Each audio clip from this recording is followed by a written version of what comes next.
Hi friends, இந்த வீடியோவில் நம்ம எதை பற்றி பார்க்க போகிறோம்னா, இந்த மகளிர் உரிமை தொகை திட்டம் ரூ. 1000 சம்மந்தமாக ஒரு மகிழ்ச்சியான அப்டேட் வந்திருக்கு. அதை பற்றின தகவல் தான் இந்த வீடியோவில் பார்க்க போகிறோம்.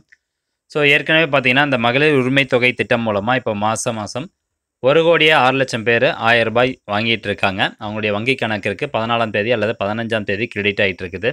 ஸோ இந்த திட்டத்துக்கு அப்ளை பண்ணுறதுக்கு 2 முகாம் நடத்துனாங்க. அதில் முதற்கட்டம் மற்றும் 2ஆம் கட்ட முகாமில் மொத்தமாக 1,60,00,000 பேர்கிட்ட அப்ளை பண்ணியிருந்தாங்க. அதில் 1,06,00,000 பேருக்கு ரூ. 1000 கொடுத்துட்ருக்காங்க. ஸோ அப்போது அந்த 2 முகாமில் கலந்து கொள்ளாத நபர்கள், அதாவது தகுதி இருந்தும் அதில் கொடுத்துருப்பாங்க பார்த்தீங்களா அந்த தகுதிகள். ஸோ அந்த தகுதி இருந்தும் ஒரு சில சூழ்நிலை காரணமாக அந்த 2 முகாம்லையும் கலந்துக்கிட்டு அப்ளை பண்ண முடியாத நபர்களுக்கு மீண்டும் எப்போது வாய்ப்பு கிடைக்கும் அப்படின்னு எதிர்பார்த்துட்டு இருந்தாங்க. ஸோ அவர்களுக்கு மகிழ்ச்சி தர விதமாக ஒரு அப்டேட் வந்திருக்கு. அதாவது இந்த மகளிர் உரிமை தொகைக்கு இதுவரை விண்ணப்பிக்காதவர்கள் ஜனவரி முதல் விண்ணப்பிக்கலாம் அப்படின்னு விருதுநகரில் நடைபெற்ற நிகழ்ச்சியில் அமைச்சர் தங்கம் தென்னரசு அவர்கள் சொல்லியிருக்காரு. ஸோ அவர் மேலும் என்ன சொல்லியிருக்காரு அப்படிங்கிற டீட்டெயில்டாக பார்க்கலாம். அதாவது மகளிர் உரிமை தொகை பெற தகுதி இருந்தும் விடுபட்டவர்கள் மீண்டும் விண்ணப்பிக்கலாம் என நிதியமைச்சர் தங்கம் தென்னரசு தெரிவித்துள்ளார். இந்த விருதுநகர் மாவட்டம் காரியாப்பட்டி பேரூராட்சி மற்றும் ஒன்றியங்களில் நடைபெற்ற நிகழ்ச்சியில் கலந்து கொண்டு நிதியமைச்சர் தங்கம் தென்னரசு பேசியதாவது என்ன சொல்லியிருக்காரு?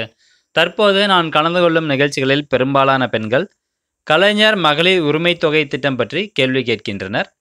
இந்த உரிமை தொகை திட்டத்தில் யாரும் விடுபட்டு விடக்கூடாது என முதல்வர் மு.க.ஸ்டாலின் அவர்கள் தெரிவித்துள்ளார். இது உதவித்தொகையாக அல்ல, உரிமை தொகையாக வழங்குகிறோம்.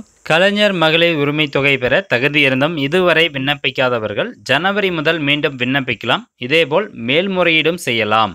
ஸோ மறுபடியும் தகுதி இருக்கவங்க விண்ணப்பிக்கலாம். விண்ணப்பித்தவர்களுக்கு அந்த அப்ளிகேஷன் நிராகரிக்கப்பட்டுருச்சு அப்படின்னா அவர்கள் மேல்முறையீடும் செய்து கொள்ளலாம் அப்படின்னு அமைச்சர் தங்கம் தென்னரசு அவர்கள் சொல்லியிருக்காரு. ஸோ இது ஒரு மகிழ்ச்சியான அப்டேட் தாங்க. இதை பற்றின கூடுதல் தகவல் கிடைக்குது. அதாவது எந்த தேதியில் எந்த இடத்துல முகாம் நடக்க போகுது, ஸோ அப்ளை பண்ணுறதுக்கு அதே அப்ளிகேஷனாக இல்லை அப்ளிகேஷன் ஏதாவது மாற்றிருக்காங்களா, ஸோ இது போன்ற தகவல் ஏதாவது கிடைச்சது அப்படின்னா நம்ம சேனலில் உடனடியாக வீடியோ அப்லோட் பண்ணுறோம். மறக்காமல் நம்ம சேனலை சப்ஸ்கிரைப் பண்ணி வச்சுக்கோங்க.